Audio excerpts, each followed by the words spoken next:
Pourquoi Dieu a-t-il refusé d'accorder une place à Moïse et à Élie dans la nouvelle dispensation? Qu'est-ce que la loi? Que sont les prophètes? Qui est Christ? Qu'est-ce que la loi? La loi est un ensemble de règles et d'ordonnances qui montrent aux hommes ce qui est juste et ce qui ne l'est pas. Elle prescrit ce que nous devons faire et ce que nous ne devons pas faire.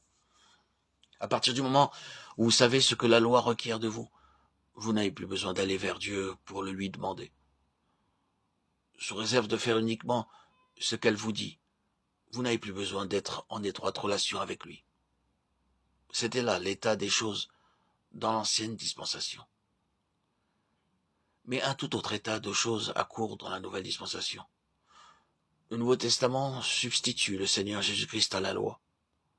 En voulant dresser 3 tentes, Pierre ne réalisait pas que Christ avait une position unique.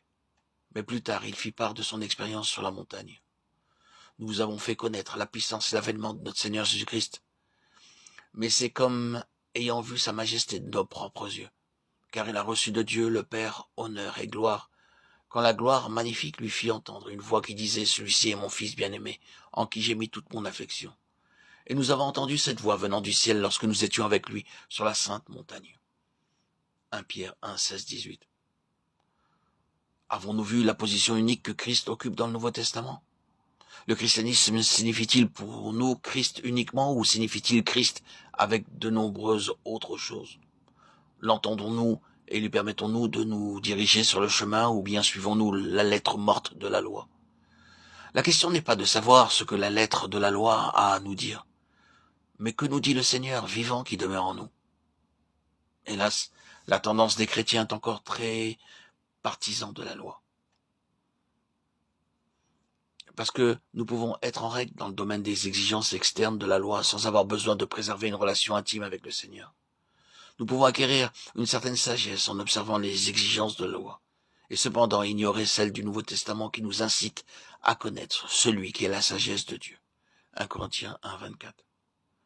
Celui qui s'appelle la sagesse déclare « Heureux l'homme qui m'écoute, qui veille chaque jour à mes portes et qui en garde les poteaux. » Nous ne pouvons vivre dans la vie chrétienne en dehors d'une étroite relation avec le Christ vivant. La loi, avec ses ordonnances concernant le bien et le mal, ne peut pas satisfaire les exigences du Nouveau Testament.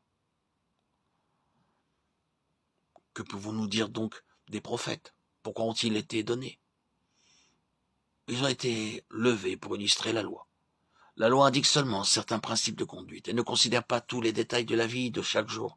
Par exemple, la loi peut indiquer, comme dans Lévitique 11, la nourriture qui est pure et celle qui ne l'est pas, ce qui doit être mangé et ce qui ne doit pas l'être. Mais elle ne nous dit pas ce que nous devons manger aujourd'hui pour le repas du soir. Les prophètes ont donc été donnés pour appliquer les principes généraux de la loi aux détails pratiques de la vie de chaque jour. La loi présente les exigences divines en général. Les prophètes présentent ces mêmes exigences en particulier. Lorsque le standard divin, par le moyen de la loi, est connu du peuple de Dieu, le prophète vient et lui dit comment il doit se conformer à ce modèle dans les cas particuliers. Dieu n'a pas voulu approuver la considération de Pierre pour la loi et pour les prophètes en présence de Christ, parce qu'il avait promis que dans la dispensation du Nouveau Testament, il ne se fera ni tort ni dommage sur toute ma montagne sainte, car la terre sera remplie de la connaissance de l'Éternel, comme le fond de la mer par les eaux qui le couvrent. C'est cela la nouvelle alliance qu'il a fait avec son peuple. Aucun n'enseignera plus son concitoyen, ni aucun son frère, en disant « Connais le Seigneur », car tous me connaîtront, depuis le plus petit jusqu'au plus grand d'entre eux. Hébreux 8, 11. Un jour, un chrétien dit à l'un de ses compagnons « S'il te plaît, prie afin que Dieu te montre ce qu'il veut que je fasse. Et lorsque tu le sauras, s'il te plaît, fais-le-moi connaître. » C'était une violation du Nouveau Testament. Dans le Nouveau Testament, il n'est pas stipulé que la loi et les prophètes côtoient Christ. Nous ne devons plus regarder aux hommes pour savoir ce que nous devons faire. Le Seigneur lui-même, qui demeure en nous par son esprit, nous enseigne pour connaître sa volonté. Dans Acte 21, il nous est rapporté que lorsque Paul eut le sentiment qu'il devait aller à Jérusalem, un certain nombre de personnes voulurent le dissuader de s'y rendre, car il aurait à faire face à des difficultés. Cependant, il refusa de revenir sur sa décision. Pourquoi? Parce que dans son être intérieur, il était convaincu que c'était la volonté de Dieu. Ne soyons pas gouvernés par l'opinion des autres. La vie d'un chrétien doit être gouvernée par Christ seul. À l'époque de l'Ancien Testament, le peuple de Dieu devait consulter les prophètes.